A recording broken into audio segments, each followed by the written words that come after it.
Hi friends, welcome back to my channel Sai Tech Guru. In this video, I'll talk about the review of the Motorola Edge 20 device after using more than 24 hours of usage. Yes friends, it's been first 24 hours of using this Motorola Edge 20 device, and during this time I did do intense kind of testing with this device as well.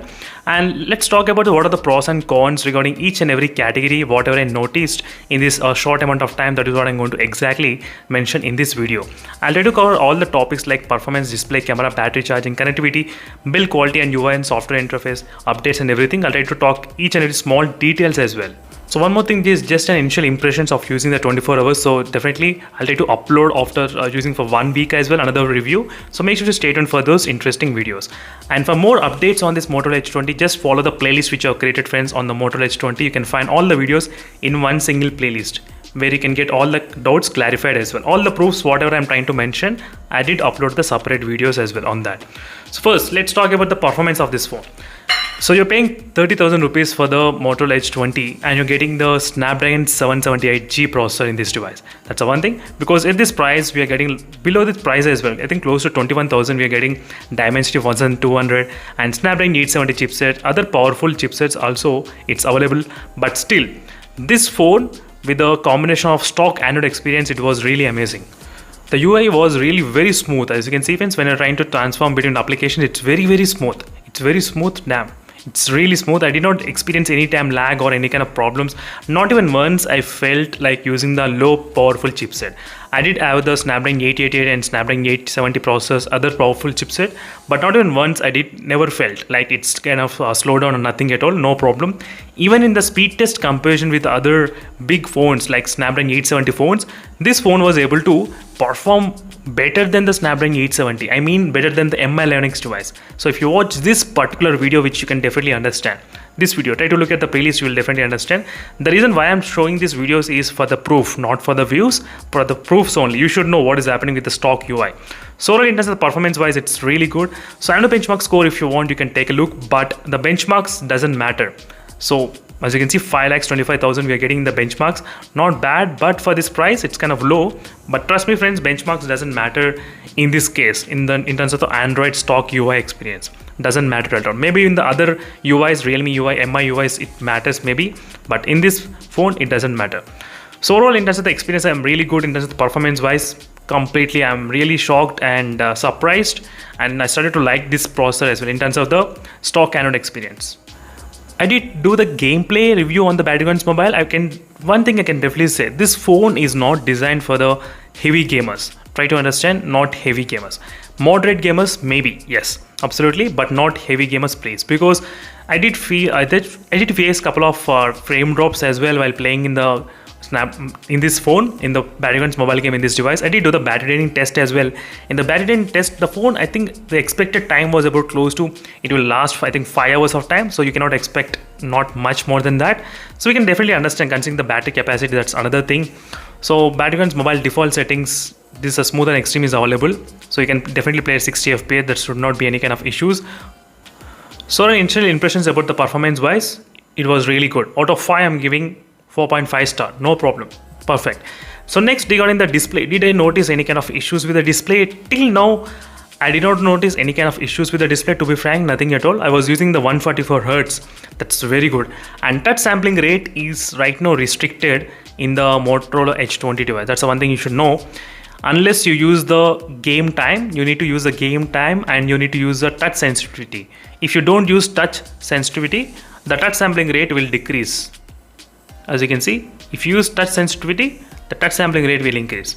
So the complete UI is not enabled with a high touch sampling rate. Unlike other phones, like other few phones, Mi11X and the POCO X8 GT, complete UI is enabled with a 360Hz and 480Hz in the POCO X8 GT. But this phone, 576Hz, it's not enabled. That's the one thing which I did find out during this time of demonstration.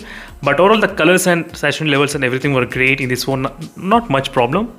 And I need to do the outdoor testing as well in terms of the brightness quality. Right now it was completely cloudy and it was raining, so that is the reason I was unable to do the outdoor brightness test in this phone.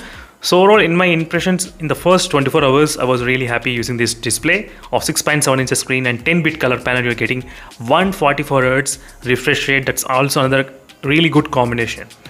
So that's another thing about the display, friends, and I did like the display overall. There's not much complaints in the display segment in this phone. So next is regarding the camera as well. It's kind of mixed feelings, I would say. One thing, the night mode shots are not that great. That's the one thing which I can definitely say. So apart from that, other shots indoors, if you try to take the shots which are taken, which are really good, not an issue, but night mode shots are not that good when compared to other phones. Maybe I need to use a G cam and then find out what is happening. But telescope lens was able to perform really good telephoto lens. And front cam is also really good. Front cam is perfectly close to the realistic colors. Exactly. It's completely really smooth and good, the front cam. So very soon I'll try to do the testing as well on this kind of camera, on outdoor testing as well very soon. So make sure to stay tuned for these videos. In case if you're interested, I'll try to post the videos as soon as possible.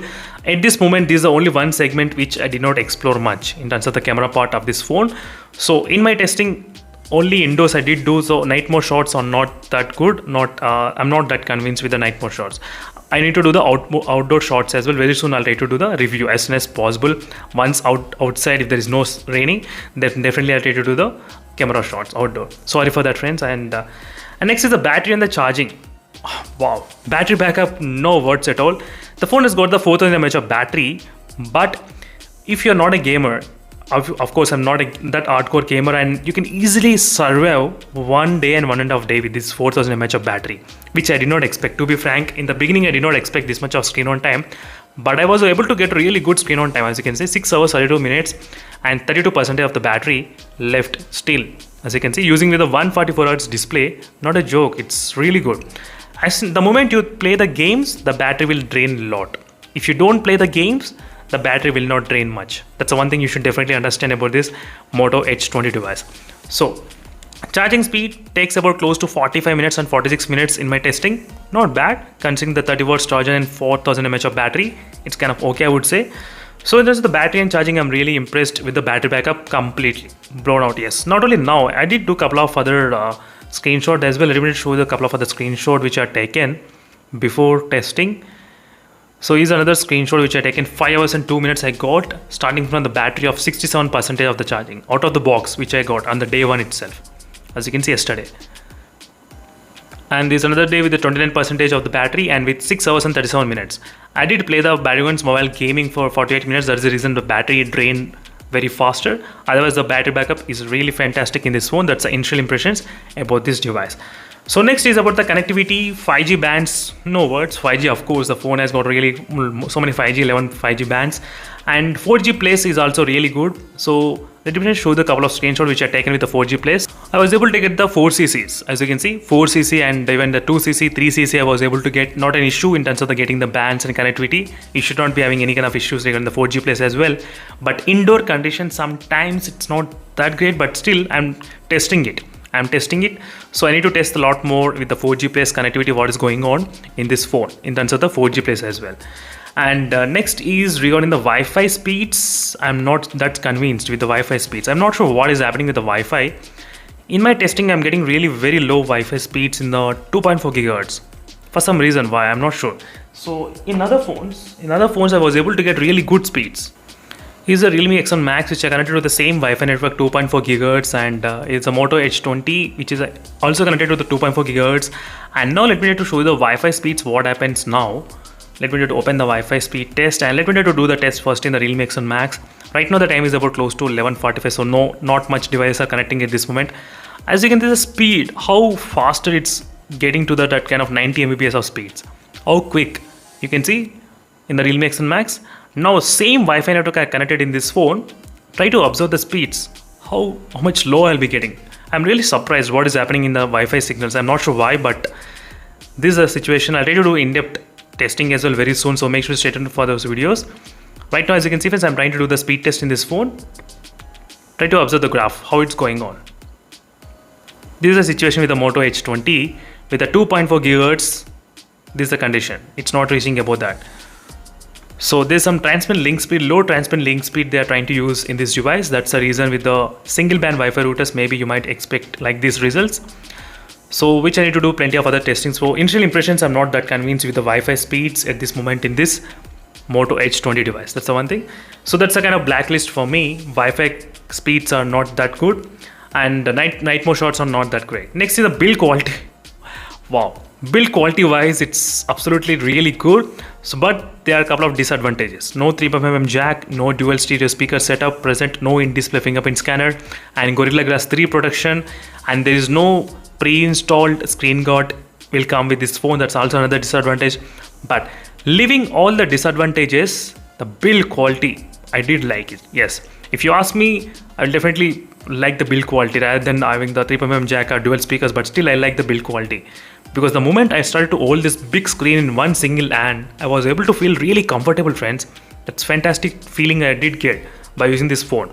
So after using this phone, whenever I use the POCO X8 GT, I used to feel, wow, that's kind of really heavy phone. POCO X8 GT or any other phone, that's the kind of feeling I'm getting. So build quality wise, it's really good. Haptic feedback's fantastic. Even though it has got the single speaker, but still it was able to generate really good amount of sound, decent amount of sound. That's the one thing which I can definitely say that. So in terms of the build quality, there are negatives, but still the positive side is the build quality, less weight. That's the one big positive side for this phone. UI and software updates, you should not be worried. Obviously 2 Android updates you will be getting, and very smooth user interface, as you can see, very fast. How I can transform this much fast, as you can see, I don't think in other US I'll be able to do this kind of very faster, as you can see. Even after so many apps also, still they are in the background RAM management, as you can see, friends. Few apps, but really great. Try to watch this video, you'll definitely know what is the value of this phone, obviously. And this is a quick review, friends, on this Moto Edge 20 after using for 24 hours of time. This is my initial impressions, and for more details, make sure to hit that subscribe and follow me regularly, and follow the playlist for more information on this phone as well. See you in the next video, friends. I'll stay tuned for more updates. Meanwhile, signing off. Bye.